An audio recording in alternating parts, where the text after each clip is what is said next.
सिंदूर और उसकी कथाएं भारतीय संस्कृति और राष्ट्रीय गौरव का प्रतीक माना जाता है। इसी विषय पर 2 दिवसीय राष्ट्रीय संगोष्ठी 19 सितंबर से 20 अगस्त तक उत्तर पूर्वी दिल्ली के डॉक्टर भीमराव अंबेडकर कॉलेज में आयोजित की गई। भारतीय सामाजिक विज्ञान अनुसंधान परिषद द्वारा आयोजित इस संगोष्ठी में सिंदूर के सांस्कृतिक, सामाजिक, मनोवैज्ञानिक और ऐतिहासिक पहलुओं पर चर्चा की गई। इस कार्यक्रम का उद्देश्य सिंदूर की प्राण संहिता को व्यक्तित्व और राष्ट्रीय प्रतीक के रूप में उजागर करना है। इसी कड़ी में इस कार्यक्रम का आयोजन किया गया। कार्यक्रम की शुरुआत दीप प्रज्वलित करके की गई और कार्यक्रम में आए दूर दराज से मुख्य अतिथि गणों को Shri Ajay Kumar, professor Girishwar Mishra, BR Shankar Nand ji, principal Sadanand Prasad ji, professor Vishnu Mohan Das ji आदि मुख्य अतिथियों का प्रतीक चिन्ह देकर भव्य सम्मान किया गया और सिंदूर की महत्व के बारे में विचार व्यक्त करते हुए बुद्धिजीवी लोगों ने कार्यक्रम में पहुंचे नई यूथ को जागरूक किया। वहीं कार्यक्रम के दौरान कई पुस्तकों का भी विमोचन किया गया। देश के अलग अलग प्रांतों से आए बुद्धिजीवी लोगों का क्या कुछ इस सेमिनार में सिंदूर के महत्व पर विचार व्यक्त किए गए, सुनिए उन्हीं की जुबानी। सेमिनार की जरूरत तो जो आपने पूछा एक जागरूकता के लिए होती है और उसकी बहुत जरूरत होती है, लेकिन सिंदूर नाम इस ऑपरेशन का जो है वो भारत के जन जन से, भारत के कण कण से, भारत के हृदय से जुड़ा हुआ है और इसलिए इसका नाम एक इमोशनल, हम सबको इमोशनली तौर से हर भारतीय को जोड़ देता है। और जो पहलगांव में हुआ 22 अप्रैल को वेस्टर्न घाटी में, उसका एक अच्छा दंड जो भारत हमने जो जिन्होंने उस कृत्य को दुर्दांत उसको कृत्य को जो किया है उनको दंड देने की एक प्रक्रिया है और उसमें उन्होंने धर्म पूछ के लोगों को कपड़े उतरवा के, लोगों को कलमा पढ़वा के उन लोगों ने जो पता किया कि ये हिंदू है और फिर उसके जो पुरुष थे उनको मार दिया। वो जो एक बेटी हमारे वो कभी भूलती नहीं है वो फोटो, जो एक अपने पति के साथ बैठी, घुटनों पे बैठी है, उसने हम सबको विचलित किया और इसलिए सिंदूर हमारी भावनाओं से, हमारी संस्कृति से जुड़ा हुआ है और इसलिए बहुत ही उपयुक्त नाम भी है। एक्चुअली जो सिंदूर है हमारे प्राचीन काल से हम भारतीय उसका प्रयोग करते आए हैं और ये हमारे लिए सम्मान का विषय पहले से भी रहा है। हमारे कल्चर में ये बहुत प्राइड के लिए हमारे लिए, और अभी जो खास करके जो ऑपरेशन सिंदूर नाम दे के जब हमारे देश ने जो ये ऑपरेशन सिंदूर किया, ये हमारे सरकार ने बहुत ही अच्छे तरीके से बताया कि हम कितने सक्षम हैं और अगर हमारे ऊपर किसी ने किसी भी तरह का दुस्साहस किया तो उसका जवाब हम किस तरह देंगे। सरकार ने तो अपना काम कर दिया, अब हमारा भी एक कर्तव्य बनता है कि जो सरकार या हमारे देश ने किया है वो हम अपने जन जन तक पहुंचाएं। सबको इस बात की जानकारी होनी चाहिए कि हमने क्या कुछ कर दिखाया है। इसी सोच के साथ हमने बहुत दिनों से हमारा ये पर्सपेक्टिव चल रहा था कि हमें अपने महाविद्यालय से इसकी शुरुआत करनी चाहिए। हम सबने मिलके एक ऐसा ही कॉन्सेप्ट सोचा और बहुत सारे प्रवक्ताओं से, बहुत सारे लोगों से बात किया तो हमें पता चला कि हम सही डायरेक्शन में जा रहे हैं और इस तरीके से हमने आज मतलब 2-3 महीने के मेहनत के बाद आज हम सफल हुए हैं कि एक सेमिनार हो रहा है जहाँ पे बहुत तरह के विचार आएंगे, बहुत सारी चीजें आगे की तरफ जाएंगी और शायद एक हमारा छोटा सा स्टेप होगा हमारे देश ने जो किया है उसको अपने यंगस्टर्स के साथ साझा करने का। सिंदूर हमारे देश में जो महिलाएं हैं उनके लिए सौभाग्य का लक्षण होता है। मंगलसूत्र भी पहनती है पूरे देश भर में, लेकिन सबसे सस्ता जिसको खर्चा नहीं आता है, मंगलसूत्र के लिए थोड़ा तो खर्चा आता है, लेकिन सिंदूर ऐसी चीज है जिसके लिए खर्चा भी मिनिमम ना के बराबर आता है, लेकिन वो अपने मांग में भरने से वो ये दिखाती है कि वो सुहागन है। उसका पति जीवित है, और हर महिला की ये इच्छा होती है कि मैं सुहागन मर जाऊं, पति से पहले मैं गुजर जाऊं। और पति पहले गुजर जाता है तो विधवा होती है, तो उसको वो अच्छा नहीं मानती, महिला अच्छा नहीं मानती, दुनिया को क्या लगता है उससे लेना देना नहीं, उस महिला को अच्छा नहीं लगता। ऐसे समय में आतंकवादी आकर पहलगाम में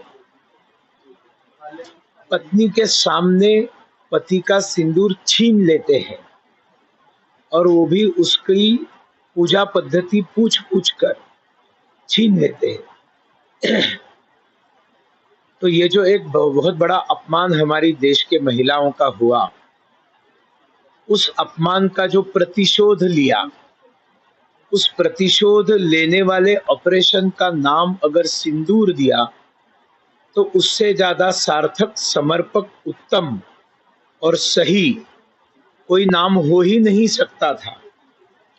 लेकिन जिनको इस देश में हिंदुत्व से ही नफरत है, ऐसे वामपंथी जो दिमक की तरह पूरे दुनिया में फैले हुए हैं, और विपक्ष जिसको सिर्फ राजनीति ही करनी है, उन्होंने दुर्भाग्य से इस नाम के ऊपर राजनीति की। इस नाम के ऊपर अगर राजनीति नहीं होती तो इस सेमिनार की आवश्यकता भी नहीं पड़ती। ये सेमिनार सही समय पर और बहुत अच्छे ढंग से इसका आयोजन किया है, इसलिए मैं डॉक्टर भीमराव अंबेडकर कॉलेज के आयोजकों को बहुत बहुत हृदय से अभिनंदन करता हूँ, बधाई देता हूँ, धन्यवाद देता हूँ। और इस प्रकार के सेमिनार जो ICSSR के स्पॉन्सरशिप के माध्यम से हो रहे हैं, अधिकाधिक जगह पर होने चाहिए। सिंदूर भारतीय संस्कृति का एक महत्वपूर्ण अंग है, और यहाँ के जीवन में उसका सुपरिचित लोगों को ज्ञान है और उसका उपयोग करते हैं। जैसा कि हम सब लोग जानते हैं कि वो सौभाग्य का प्रतीक है। थोड़ा और आप विस्तार में जाएंगे तो पाएंगे कि वह औषधि के काम में भी आता है, उसका कई प्रकार का महत्व है। विगत दिनों में इसका जो राष्ट्रीय स्तर पर एक स्मरण हुआ है, वो ऑपरेशन सिंदूर से जुड़ गया है।